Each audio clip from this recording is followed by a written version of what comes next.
Customer কেটা? আমার ছেলে। হ্যাঁ, মা ওই আসলে রে, তাহলে মাগো, আমার ছেলেটাকে তুমি ফিরাই দিও না, ওকে তুমি রাখো। আপনি কি পাগল হয়েছেন? কি কইতাছেন? না মা, আমি পাগল না, তবে আমি এইবার সত্যি সত্যি পাগল হব যদি আমার ছেলেটাকে বিয়ে করাতে না পারি।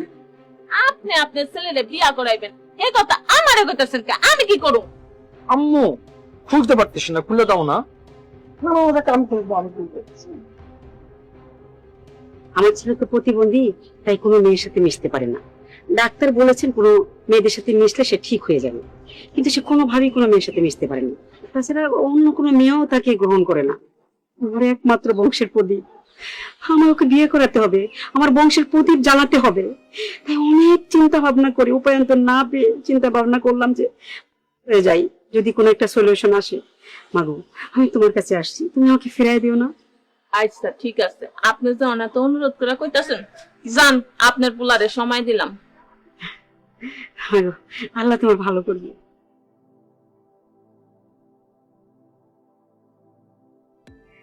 নাও, এই টাকাটা রাখো মা।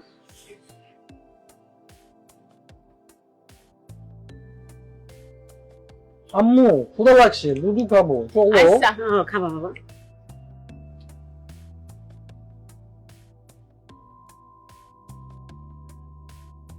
পতিতা মেয়েটি ছেলেটিকে রুমে নিয়ে আসে। তাকে টাচ করার চেষ্টা করলে ছেলেটি বিরক্ত হয়। বিভিন্ন অজুহাতে মেয়েটি ছেলেটাকে টাচ করবার চেষ্টা করে। একটা সময় মেয়েটি সফল হয়, ছেলেটিও সুস্থ হয়।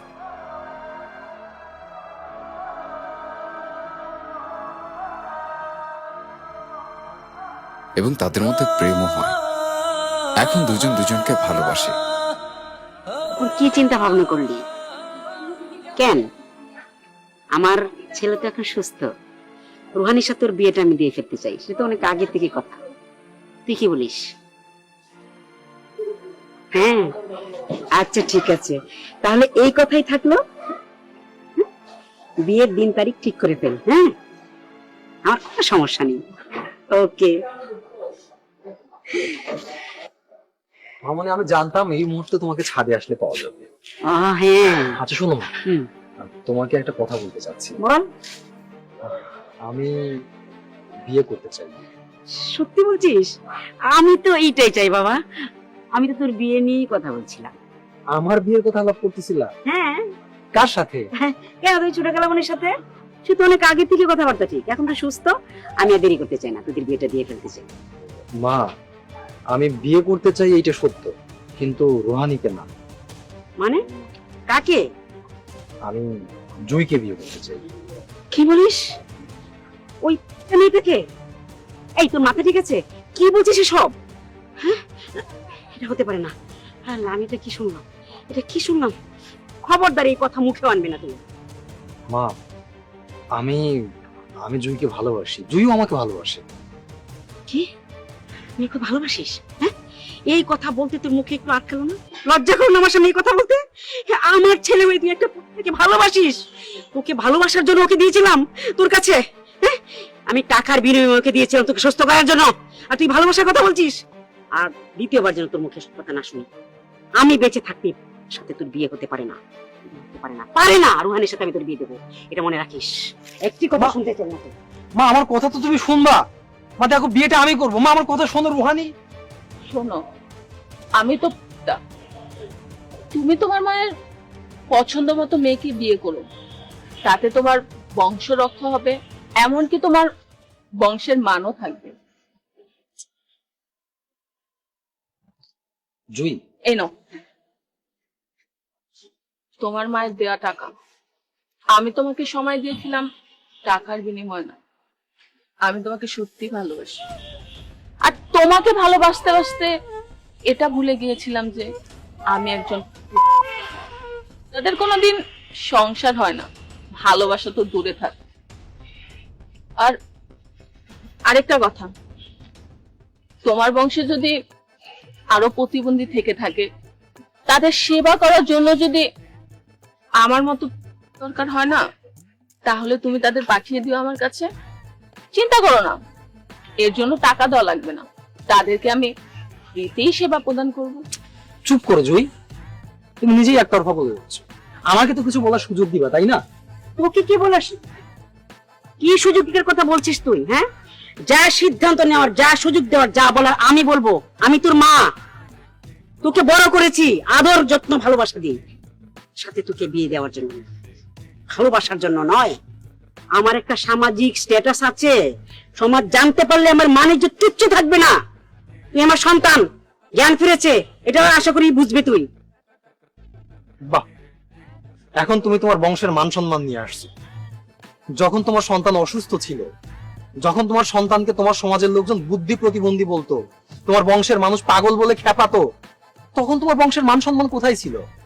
আর তোমার সেই অসুস্থ সন্তানকে সুস্থ করার জন্য তো তুমি একজন গেছিলে, তাই না? শোন, ও তোকে সেবা যত্ন করে ভালো করেছে, টাকার বিনিময়ে আমি ওকে অনেক টাকা দিয়েছি, অনেক টাকার বিনিময়ে সে তোকে সুস্থ করে দিয়েছে। এখানে ভালোবাসার বিয়ে করার কি প্রশ্ন? এসব কথা আসে কেন? যে মেয়েটাকে তুমি দেখতেছো, ঘৃণা করতেছো, সে টাকার জন্য আমাকে সময় দেয় নাই, সে আমাকে শুধু ভালোবেসে সময় দিছে। তার আদর, সোহাগ, তার ভালোবাসা সবকিছু আমার জন্য, তোমার এই সন্তানের জন্য, টাকার জন্য না। মা, এই নাও তোমার টাকা। যে টাকা তুমি তার হাতে দিছিলা, সেই টাকা সে ফেরত দিছে। শোনো মা, যে সমাজের লোকের দিকে তাকায়, যে বংশের মান সম্মানের দিকে তাকায় তুমি মেয়েটাকে ঘৃণা করতেছো, তুমি জানো এই মেয়েটা কেন হইছে? তোমার সেই সমাজের লোকজন এই মেয়েটাকে তা বানাইছে। তোমার সমাজের লোকজনের কিছু মান সম্মানের অহমিকা এই মেয়েটাকে। এরও সাধারণ জীবন ছিল, এরও স্বপ্ন ছিল বিয়ে করার, স্বপ্ন ছিল কাউকে ভালোবাসার, সংসার করার, কিন্তু তোমার সমাজের লোক হতে দেয় নাই। আর মা, আমি যখন অসুস্থ ছিলাম তখন তোমার সমাজের লোক কই ছিল? ওই যে আমার সাথে যা বিয়ে ঠিক করছিল, কি যেন নাম, রুহানি না ফুহানি? আমি যখন অসুস্থ ছিলাম তখন তো সে আমার পাশে ছিল না, ইভেন আমাকে দেখতেও তো আসে নাই। কোথায় ছিল সেই তোমার রুহানি? কোথায় ছিল তোমার সমাজের লোক? মা, এই মেয়েটা আমাকে ভালোবেসে সুস্থ করে তুলছে। আচ্ছা মা, আমি যদি আবার অসুস্থ হয়ে যাই, আমি যদি আবার বুদ্ধি প্রতিবন্ধী হয়ে যাই, তখন কি করবা তুমি? তখন কি আর কাছে নিয়ে যাবা? তখন কি তোমার সেই রুহানি আমাকে দেখতে আসবে, আমাকে সময় দিতে আসবে, আমার সাথে সংসার করবে? বলো, তুমি যদি বলো তাহলে আমার কোনো সমস্যা নেই, কিন্তু আমি জানি তুমি এটা বলতে পারবা না, কারণ তোমার সমাজের লোক আর তোমার সেই রুহানি এতটা উদার মনের না, যতটা উদার তোমাদের পরিভাষার। মা, তুমি যদি চাও তোমার এই ছেলেটা সারা জীবন সুস্থ থাকুক, শান্তিতে থাকুক, তাহলে প্লিজ আমাদের ভালোবাসাটা মেনে নাও। বাবা, ঠিক আছে, আমি আমার ভুল বুঝতে পারছি বাবা।